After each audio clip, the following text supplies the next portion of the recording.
سیدنا و مولانا محمد معدن الجود والکرم صلاۃً و سلاماً علیک یا سیدی یا رسول اللہ۔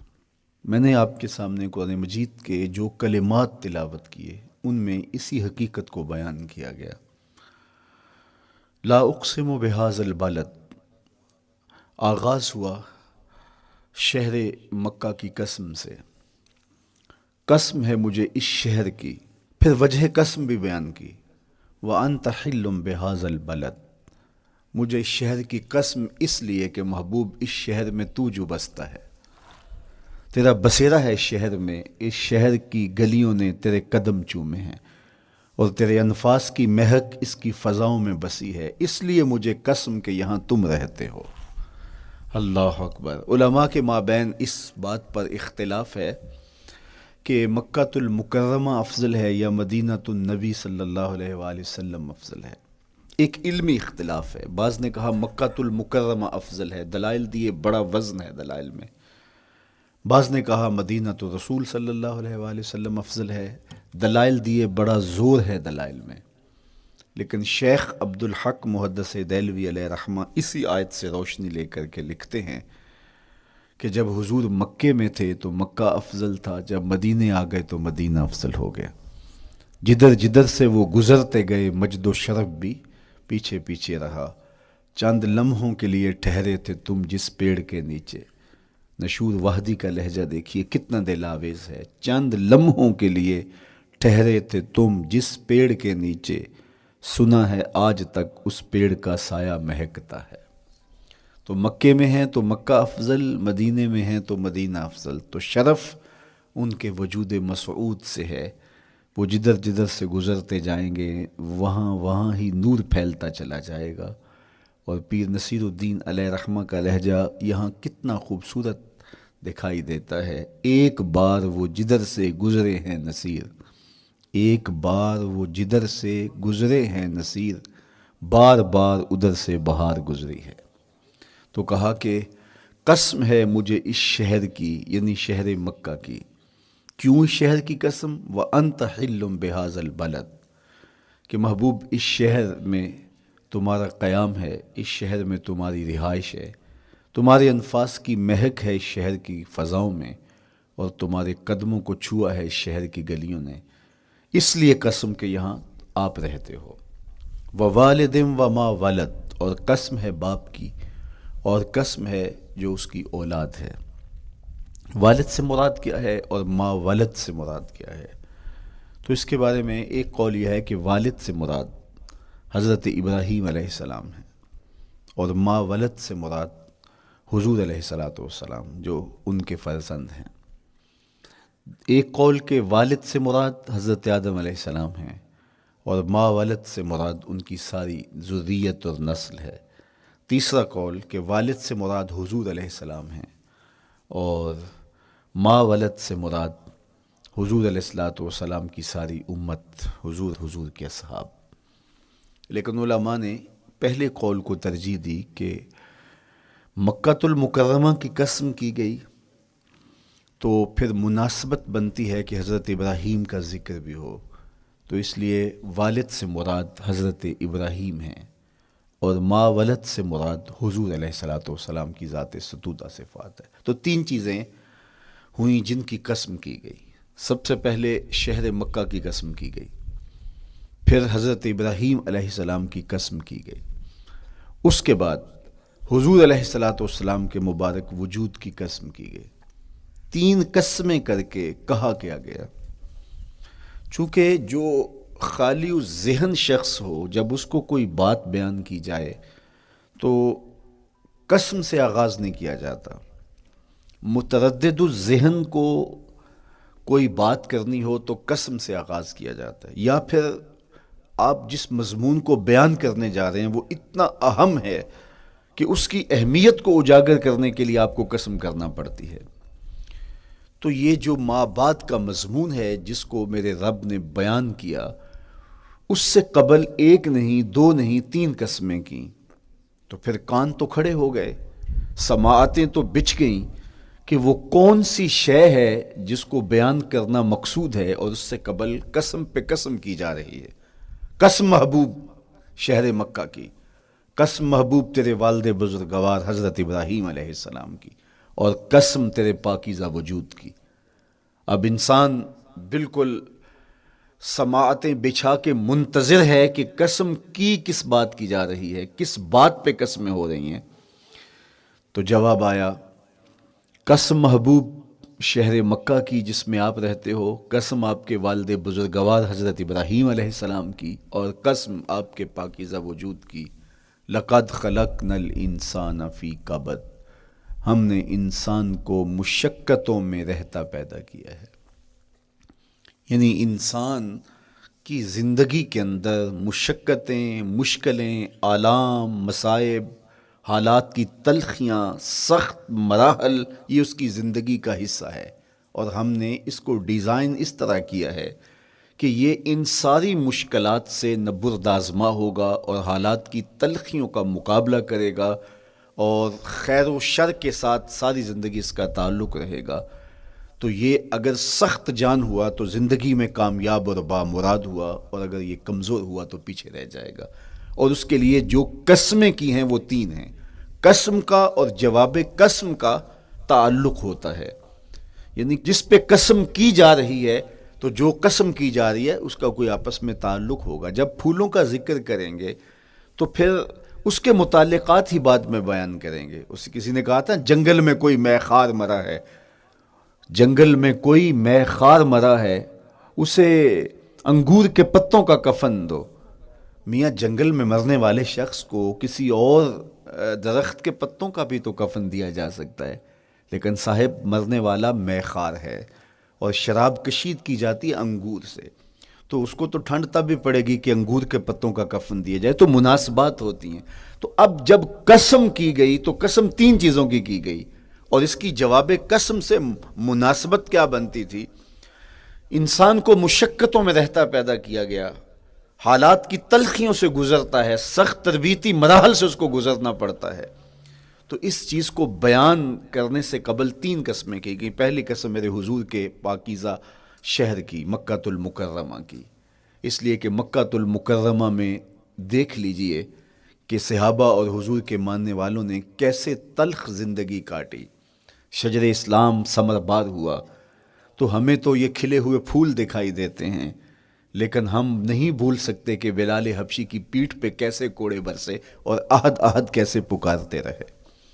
تو ہم اس منظر کو دیکھیں، مکہ کے ان حالات کو دیکھیں، تو اس لیے قسم کی مکے کی، اور پھر حضرت ابراہیم علیہ السلام کی قسم کی، چونکہ حضرت ابراہیم نے جس قدر اذیتوں سے گزر کر کے، مصائب آلام کا سامنا کر کے، حالات کی تلخیوں کا مقابلہ کر کے اپنا راستہ بنایا اور اپنے رب کی رضا پائی، وہ تاریخ کا ایک انوکھا باب ہے۔ اس سے بڑھ کر کیا ہوگا کہ جلتی ہوئی آگ میں چھلانگ لگا دی رب کے حکم کی تعمیل میں، بیٹے کی گردن پہ چھری رکھ دی۔ یہ تماشائے لب بام نہیں تھا، منا کی وادی میں وہ انوکھا واقعہ رقم ہوا کہ آج بھی تاریخ انگشت بدندہ ہے کیا ایک باپ، اور وہ اس بیٹے کو ذبح کرنے کے لیے آمادہ ہو گیا جو اس کی آنکھوں کا نور ہے اور دل کا قرار ہے، رب سے مانگ مانگ کے لیا، لیکن تعمیل ارشاد میں اس بیٹے کی گردن پہ چھری رکھنے کے لیے باپ تیار ہو جاتا ہے اور اس کو ذبح کرنے کے لیے آمادہ ہو جاتا ہے، حتیٰ کہ بیٹے کو لٹا لیتا ہے اور ہاتھ میں چھری پکڑ کے بیٹے کی گردن پہ رکھ کے پوری ہمت کے ساتھ جب چھری چلاتا ہے تو آواز آتی ہے فلما اسلما وتلہ للجبین ونادیناہ ان یا ابراہیم قد صدقت الرؤیا انا کذالک نجزی المحسنین۔ ابراہیم بس کرو، تم نے واقعی خواب پورا کر دکھایا۔ اپنی بیوی کو، اپنے نو مولود بچے کو وادی غیر ذی زرع میں چھوڑ آنا، جہاں کچھ بھی میسر نہیں تھا، یہاں آپ کو آپ کے ماں باپ چھوڑ کے جاتے ہیں، ایک خوبصورت آسودہ ماحول ہے، اور آپ کو جس مقصد کے لیے چھوڑ کے جا رہے ہیں تو وہ مقصد بھی آپ کے اور ان کے پیش نظر ہے، لیکن اس کے باوجود بھی جو ہے وہ آنکھیں نم ہو جاتی ہوں گی کہ ہم اپنی اولاد کو یہاں چھوڑ کے جا رہے ہیں، جبکہ ایک محفوظ پناہ گاہ میں آپ کو چھوڑ کے گئے۔ آپ کی تربیت کرنے والا ایک جو ہے وہ توانا طبقہ اور ایک توانا جو ہے وہ سٹاف موجود ہے جو آپ کی فکری ذہنی بدنی تربیت کے لیے کوشاں ہیں، جہاں آب و دانہ بھی میسر نہیں تھا۔ مورخ اسلام فی جلندری نے اس وادی کا نقشہ کھینچتے ہوئے کہا، وہ وادی جس میں وحشت بھی قدم رکھتی تھی ڈر ڈر کے، جہاں پھرتے تھے آوارہ تھپیڑے بادے سر سر کے، جہاں پر گھاس اگتی تھی جہاں نہ پھول کھلتے تھے، مگر وہ سرزمیں تھی آسماں بھی جھک کے ملتے تھے۔ تو اس وادی میں چھوڑ کے آنا، حضرت ابراہیم نے جو امتحانات دیے، اس لیے ان کی قسم کی، چونکہ جواب قسم کا تعلق بنتا ہے، تو قسم ابراہیم کے پاکیزہ وجود کی کہ جنہوں نے دکھ سہے، تکالیف آلام گوارا کی، لیکن پائے ثبات میں لغزش نہیں آنے دی۔ تیسری قسم میرے حضور کے پاکیزہ وجود کی فرمایا جتنے دکھ مجھے دیے گئے، جتنی اذیتیں مجھے پہنچائی گئیں، اتنی کسی کو نہیں دی گئیں۔ پیدا ہوئے تو حضور کے باپ کا سایہ سر پہ نہیں تھا، پھر اس کے بعد حضور مختلف مراحل سے گزرے۔ 6 سال کی عمر میں ماں کا انتقال ہو گیا۔ جب راہ حق میں لوگوں کو دعوت رشد و ہدایت دینے نکلے تو جو لوگوں کے رویے تھے اور جو اذیتیں لوگوں نے پہنچائیں وہ ایک الگ باب ہے۔ مکے کی گلیوں سے لے کے طائف کے بازاروں تک جن اذیتوں سے میرے حضور گزرے، ام المومنین سیدہ عائشہ رضی اللہ تعالیٰ عنہ فرماتی ہیں، ایک دن حضور کی بارگاہ میں حاضری تھی تو ہم نے عرض کیا، حضور کیا احد کے دن سے سخت دن بھی زندگی میں کبھی گزرا ہے؟ صحابہ کی نظر میں اس دن سے سخت دن کبھی زندگی میں نہیں آیا، اس لیے کہ جب 70 صحابہ کی لاشیں پڑی تھیں، حضور کے چچا حضرت امیر حمزہ شہید کر دیے گئے، اور نہ صرف انہیں شہید کیا گیا، ان کا مسئلہ کیا گیا، اعضائے بدنیاں کاٹ دیے گئے، ناک کاٹ لی گئی، زبان کاٹ لی گئی، بدن چیر کے کلیجہ نکالا گیا، اور پھر ان اعضاء کا ہار پرویا گیا، اور ہندا نے گلے میں ڈال کے رقص کیا، آنکھوں میں نیزے چبھوئے گئے۔ تو یہ دردناک دن تھا۔ تو حضور کے سر انور پہ سفید رنگ کی پٹی بندھی تھی اور چشمان رحمت میں آنسو تھے، اور بار بار فرماتے تھے، ما فعل امی، میرے چچا کی کہانی سناؤ۔ تو یہ دردناک دن تھا جو صحابہ نے اپنی آنکھوں سے دیکھا۔ تو انہوں نے کہا، حضور کیا احد کے دن سے سخت دن بھی کبھی زندگی میں آیا؟ ان کا خیال تھا کہ حضور فرمائیں گے ہاں یہ میرا زندگی کا مشکل ترین اور سخت ترین دن تھا، لیکن حضور نے فرمایا، ہاں عائشہ، جب طائف کے بازاروں میں تیری قوم نے مجھے پتھر مارے تو یہ دن احد کے دن سے بھی سخت تھا۔ حضور ان کے 3 سرداروں کے پاس پیغام حق لے کے گئے، لیکن انہوں نے آگے سے جو رویہ اختیار کیا وہ اتنا اذیت ناک تھا۔ حضور نے فرمایا کہ ٹھیک ہے، میں تمہاری خیر خواہی کا جذبہ لے کے تمہارے تک پہنچا ہوں، تم نے میری دعوت کو قبول نہیں کیا، تمہاری مرضی، تمہارا مقسوم، چلو اب یہ بات میرے اور تمہارے درمیان رہنی چاہیے، اس بات کو راز رہنا چاہیے، اہل مکہ تک یہ بات نہ پہنچے۔ انہوں نے کہا ہم کیوں راز رکھیں، بلکہ اوباشوں کے ہاتھ میں پتھر دے دیے، اور حضور جب واپس ہونے لگے تو وہ حضور کے پاؤں پہ سنگسنی کرتے، حضور اپنا ایک پاؤں اٹھاتے تو دوسرے پاؤں پہ مارتے، شدت درد اور احساس کرب سے حضور بیٹھ جاتے تو ان کے غنڈے دائیں بائیں سے بڑھتے اور کندھوں سے پکڑ کے حضور کو اٹھاتے اور مشق سنگزنی کرتے۔ نالین خون سے بھر گئے، لخت لخت زخمی ہوا۔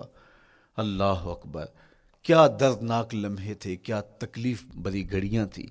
تو کہا کہ جب طائف کے بازاروں میں تیری قوم نے مجھے پتھر مارے تو یہ دن احد کے دن سے بھی سخت تھا۔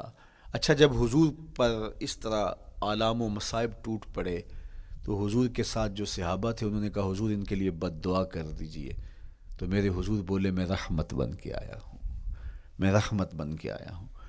اللہ اکبر، ان کا تقاضا پہم بڑا تو حضور کے ہاتھ اٹھ گئے، اور پھر حضور نے جو کہا سنیے، اللہم اہد قومی فإنہم لا یعقلون، اے اللہ میری قوم کو ہدایت دے دے، یہ مجھے جانتے نہیں، اگر جانتے تو ان کا میرے ساتھ یہ رویہ نہ ہوتا۔ تو پتھروں کے جواب میں دعائیں دینا پیغمبروں کا حوصلہ ہوتا ہے۔ اللہ اکبر، مورخ اسلام فی جلندری نے کیا خوبصورت پیرائے میں نقشہ کھینچا کہ حضور ہاتھ اٹھا کے دعا مانگ رہے ہیں، الہی کرم کر کو سارے طائف کے مکینوں پر، الہی پھول برسا ان پتھروں والی زمینوں پر۔ تو حضور نے دکھ سہے، تکلیفیں سہی۔ اب 3 قسمیں کی، شہر مکہ کی قسم جہاں حضور کے صحابہ نے تکلیفیں سہی، اس شہر کی گلیوں میں انہیں گھسیٹا گیا اور ان کو کچی کھالوں میں لپیٹ کے دھونیاں دی گئیں، انہیں اذیت ناک مراحل سے گزارا گیا، حضرت ابراہیم مشکل سے مشکل زندگی کاٹی اور رب کی رضا جوئی کے لیے کوشاں رہے، اور میرے حضور نے سخت ترین اذیتوں، مقاومتوں، مخالفتوں اور تکلیفوں کا سامنا کیا۔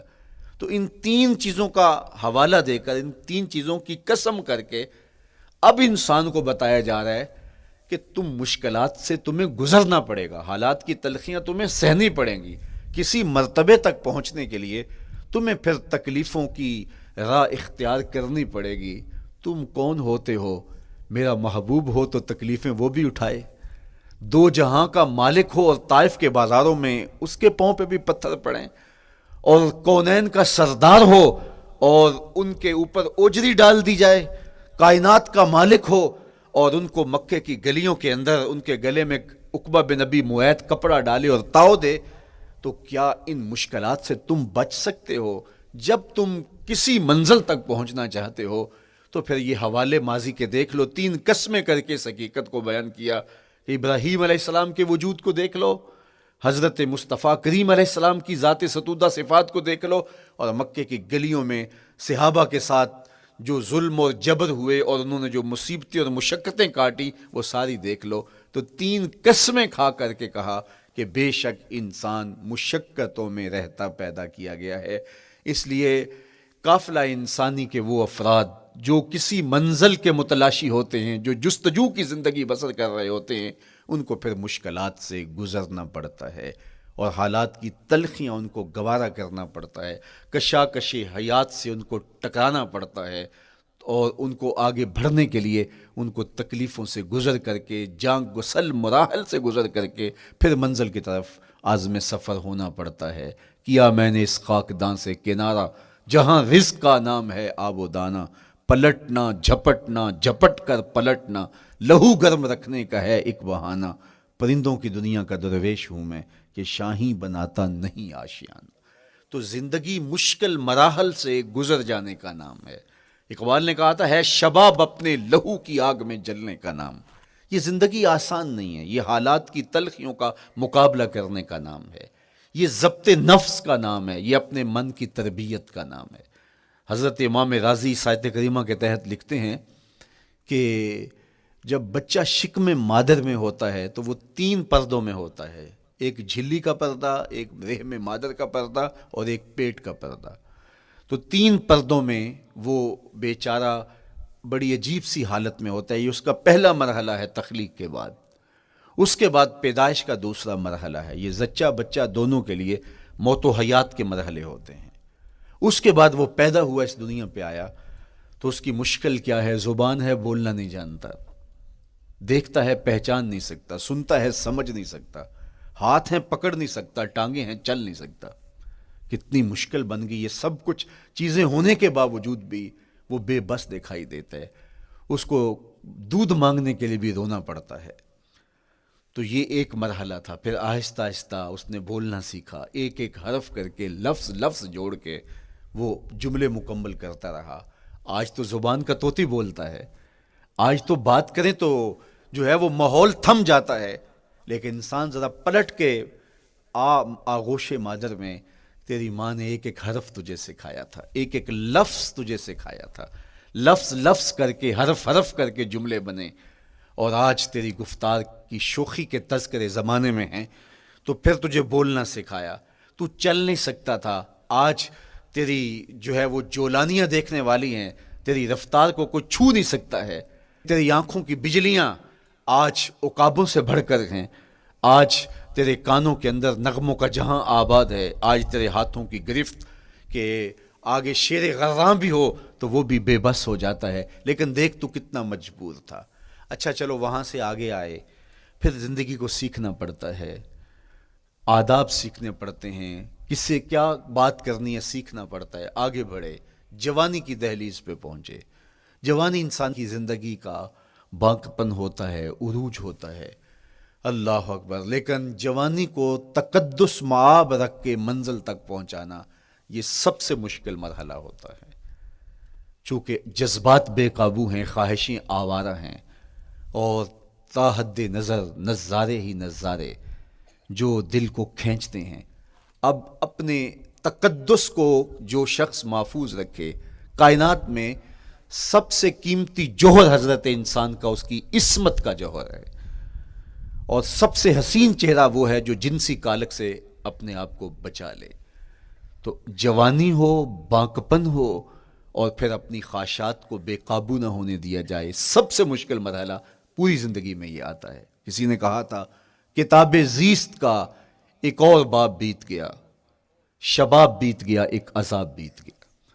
تو شباب کا ختم ہونا اور اس کو خیریت سے منزل تک پہنچنا، یہ کتنا بڑا مشکل مرحلہ ہوتا ہے۔ جس کا جوانی میں باطن کا چہرہ مسخ ہو جاتا ہے اور جنسی کالک سے جو چہرہ آلودہ ہو جاتا ہے، اس کا عفت کا دامن داغدار ہو جاتا ہے۔ تو اس لیے وہ چہرہ تاباں ہے، وہ چہرہ روشن ہے، وہ چہرہ منور ہے جو اپنے آپ کو کالک نہیں لگنے دیتا اور اپنی عصمت کی حفاظت کرتا ہے۔ میرے حضور نے بھی ارشاد فرمایا، سبعۃ یظلھم اللہ تعالی فی ظلہ یوم لا ظل الا ظلہ، 7 اشخاص ایسے ہیں قیامت کے دن جب کوئی سایہ نہیں ہوگا، اللہ ان کو اپنے عرش کا سایہ عطا کرے گا۔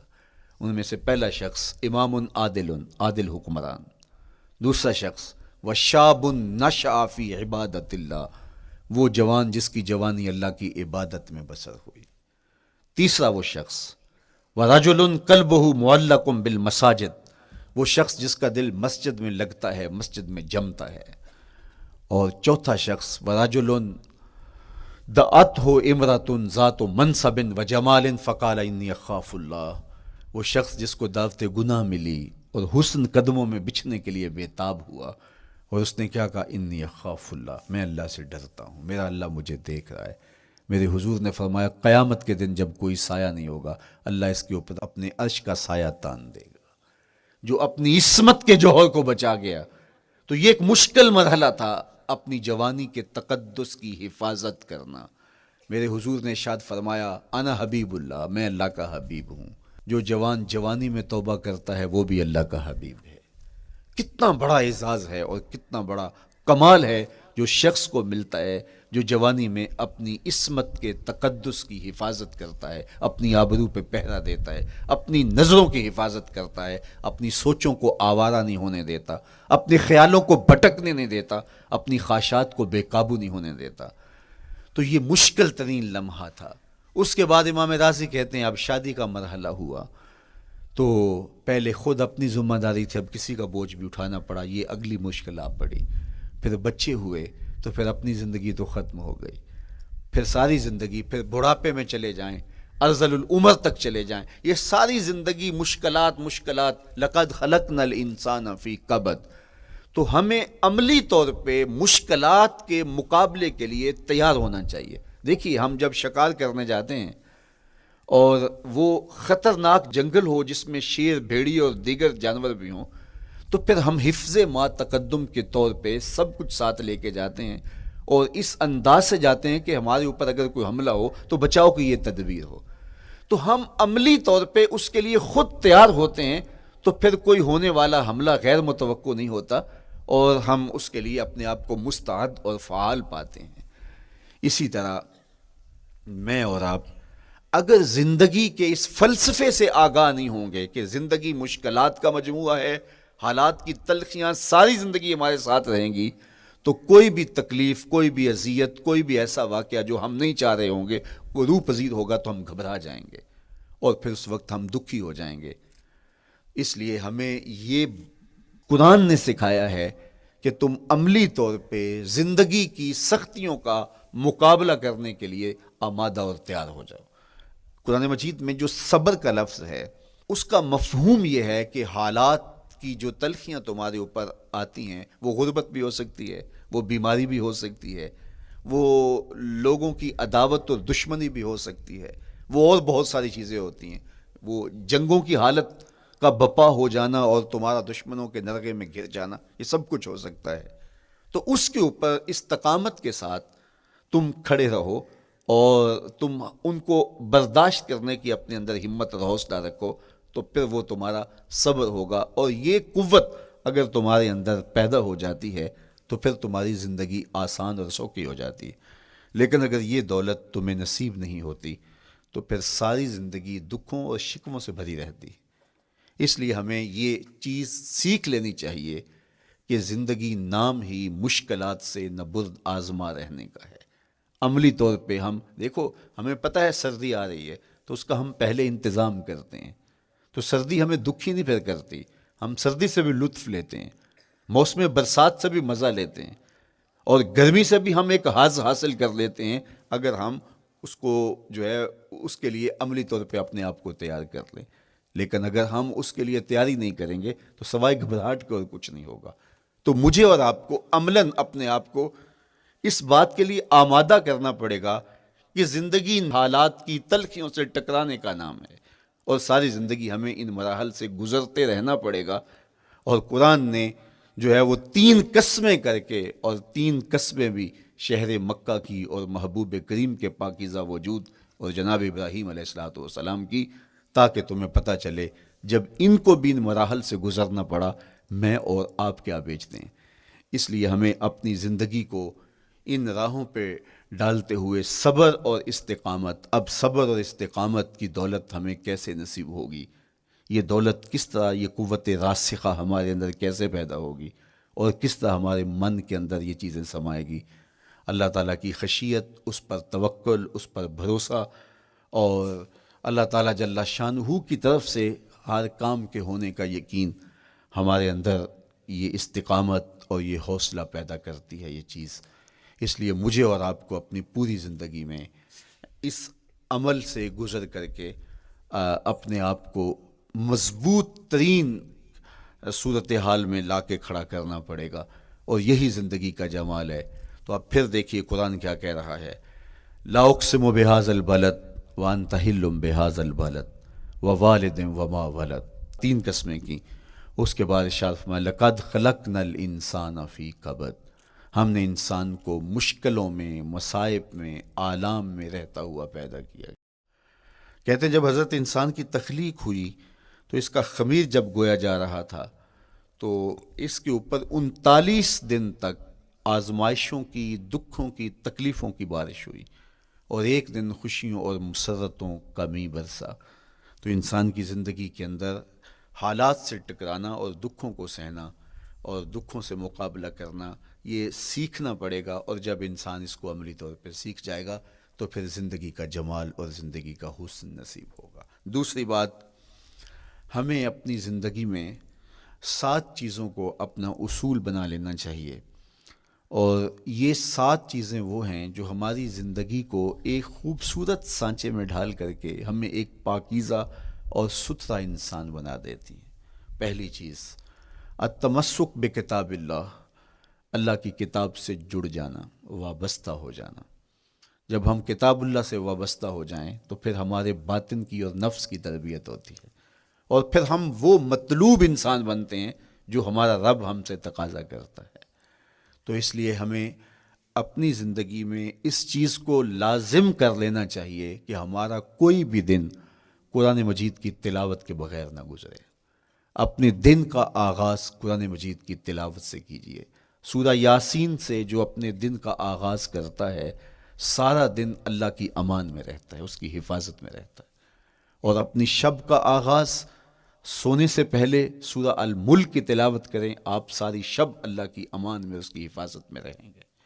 اور قرآن مجید کو سمجھ کر اس کے مفاہیم و مطالب کے ساتھ ایک رکوع کم از کم پوری زندگی، اپنی زندگی کے نصاب میں آپ کتنا وقت مختلف امور کے لیے سر انجام دیتے ہیں۔ یہ کتاب انسانی ہدایت کے لیے، انسانی تربیت کے لیے، اس سے کوئی اور بہتر اور مؤثر جو ہے وہ نصاب نہیں ہو سکتا ہے۔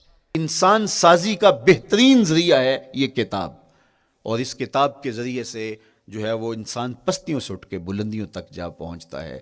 اقبال نے تو کہا کہ گر تمی خواہی مسلمان زیستن، نیست ممکن جز بقرآن زیستن، اگر تو مسلمان بن کے جینا چاہتا ہے تو قرآن کے بغیر ایک قدم بھی نہیں چل سکتا۔ تو آگے چل کے اسی نظم میں کہا کہ فاش می گوئم آنکھ در دل مزمرست، ای کتابیں نیست چیزیں دیگرست، اگر میں کھل کے بیان کر دوں جو میرے سینے میں چھپا ہے تو میں تجھے بتا دوں کھل کے یہ کتاب نہیں، یہ کوئی اور ہی شے ہے۔ کن لوگوں کو کہاں سے اٹھایا اور یہ کتاب کہاں تک لے گئی، جو باہمی جنگ و جدل میں الجھے ہوئے تھے اور حرف شناس بھی نہیں تھے، جو سواد آشنا بھی نہیں تھے، پھر انہوں نے جو ہے وہ روما کی سلطنت بھی الٹ کے رکھ دی. یہ کرشمہ تھا اس کتاب کا جس نے زندگی کا جمال ان کی روحوں کے اندر پیدا کر دیا. تو میں اور آپ اپنی زندگی میں قرآن مجید سے کبھی بھی دور نہ ہوں. روزانہ کی بنیاد پہ آپ تلاوت کلام مجید اپنی زندگی میں شامل رکھیں. انشاءاللہ اس کے اجالے دنیا میں اور آخرت میں آپ اپنی آنکھوں سے مشاہدہ کریں گے. حضرت امام احمد بن حنبل فرماتے ہیں میں نے رب سے کہا کہ مجھے اپنا قرب عطا کر. آواز آئی میرا قرب چاہتے ہو تو قرآن پڑھا کرو. یہ رب کی قربت کی بھی ضمانت ہے اور ضبط نفس اور باطن کی تربیت کا بھی ذریعہ ہے.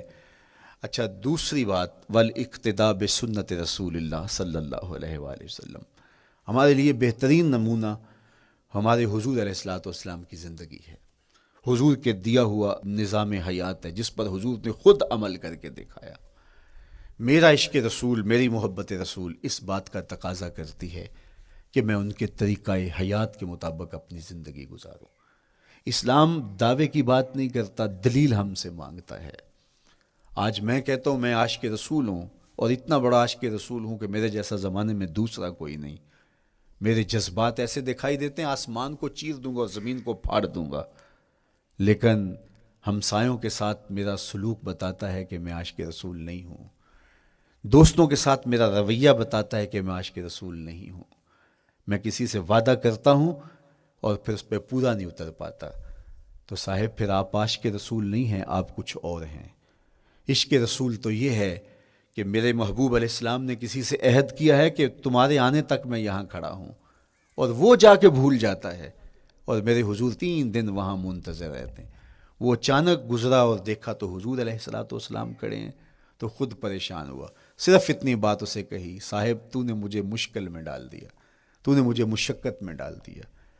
عہد کیا ہے تو پھر اس کی پاسداری نبھا کے دکھائی. اللہ اکبر. میں اگر حضور سے محبت کرنے والا ہوں تو میرا رویہ بتائے کہ میں عاشق رسول ہوں. میری زبان پہ جھوٹ نہیں بول سکتی. آپ سے پوچھا گیا کہ مومن بزدلی کر سکتا ہے؟ کہا نہیں، بہادر ہوتا ہے. لیکن ہو سکتا ہے کبھی اس سے بزدلی سرزد بھی ہو جائے. پھر پوچھا گیا کہ مومن بخیل ہو سکتا ہے؟ کہا نہیں، سخی ہوتا ہے. لیکن ہو سکتا ہے کبھی اس سے بخل بھی سرزد ہو جائے. پھر تیسرا سوال حضور سے کیا گیا مومن جھوٹا ہو سکتا ہے؟ فرمایا جھوٹا نہیں ہو سکتا. یہ پکی بات ہے کہ مومن جھوٹ نہیں بول سکتا. میں اور آپ اپنے رویوں میں دیکھیں کہ ہم کھڑے کہاں ہیں.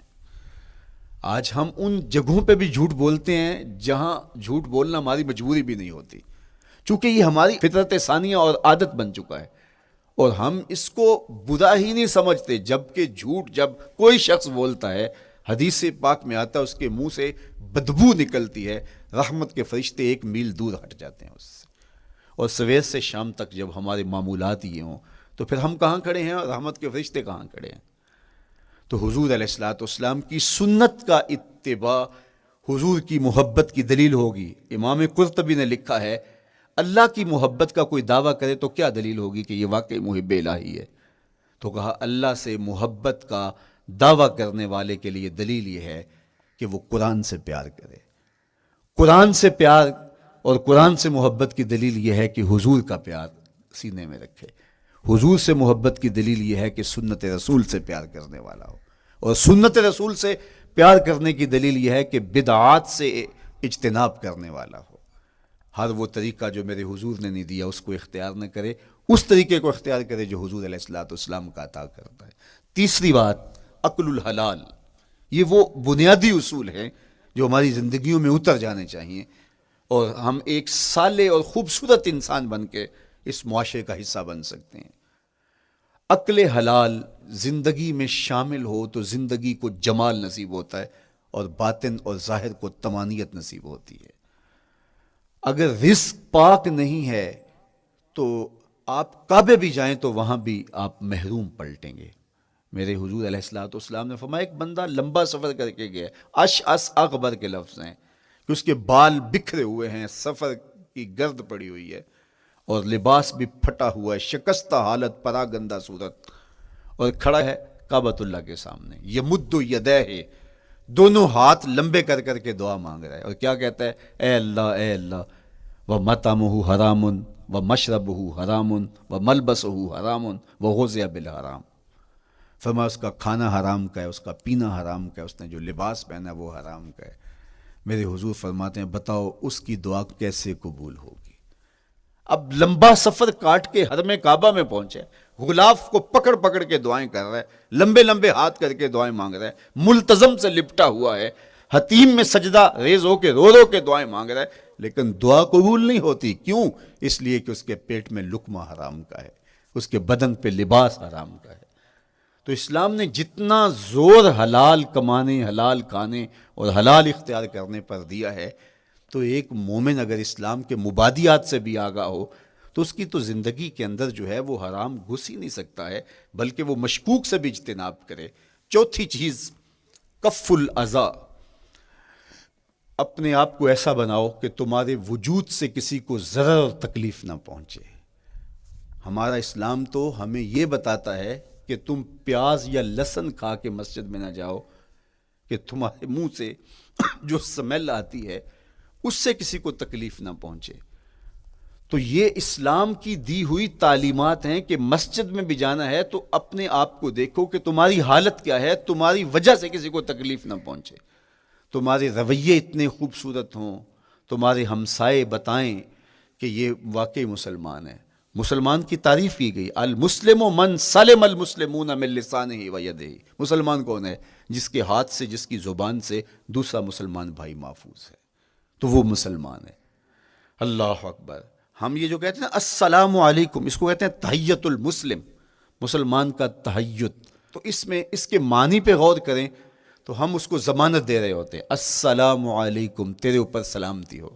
تو ہم اپنی جانب سے اسے ضمانت دیتے ہیں، میرے بھائی میری طرف سے تیری عزت، تیری جان، تیری آبرو سلامت ہے، اب میری جانب سے تو پریشان نہیں ہونا، میں تجھے سلامتی کی ضمانت دیتا ہوں۔ اور وہ آگے سے کیا کہتا ہے؟ وعلیکم السلام، میرے بھائی پھر میری جانب سے بھی تیرا سب کچھ محفوظ ہے۔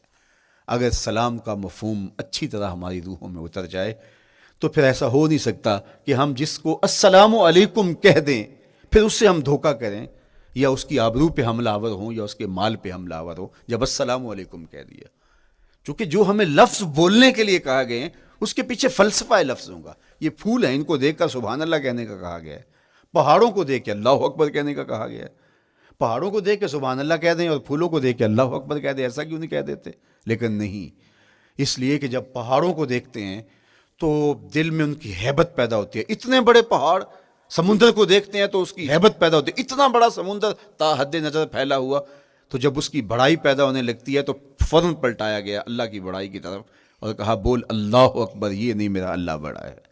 اور پھول کو جب دیکھا تو اس کی لطافت کی طرف الجھنے لگے، کتنا خوبصورت ہے، درزوں میں کیسے خوشبو بسی ہوئی ہے، کیسے رنگ ہیں، کیسے جمال ہیں، اللہ اکبر۔ وہ کیا کسی نے کہا تھا نا کہ درزوں کی لطافت میں خوشبو نے اماں پائی، گل چیرنے والے نے کس شان سے چیرا ہے۔ تو کیا کمال ہے یار، کیا پتیاں ہیں، کیا رنگ ہے، کیا خوبصورتی ہے، کیا لطافت ہے۔ الجھنے لگے، کہا بول سبحان اللہ، یہ کیا ہے، جس نے رنگ بھرے ہیں وہ پاک ہے۔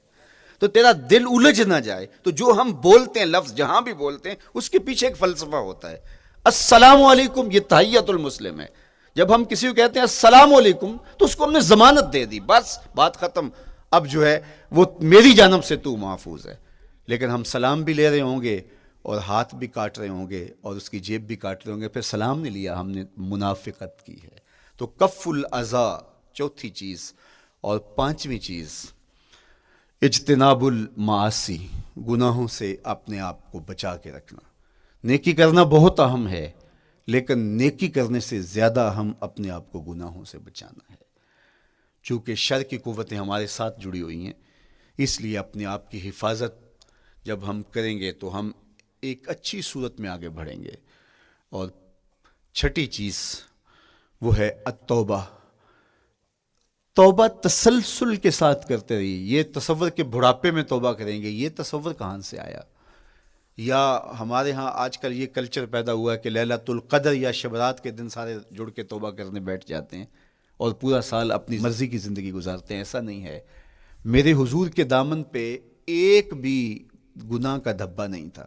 ہم نبیوں کی عصمت کے قائل ہیں، کسی نبی پر کوئی گناہ کا دھبا نہیں ہوتا۔ اگر اس امکان کو بھی تسلیم کر لیا جائے تو ساری شریعت مشکوک ہو جاتی ہے۔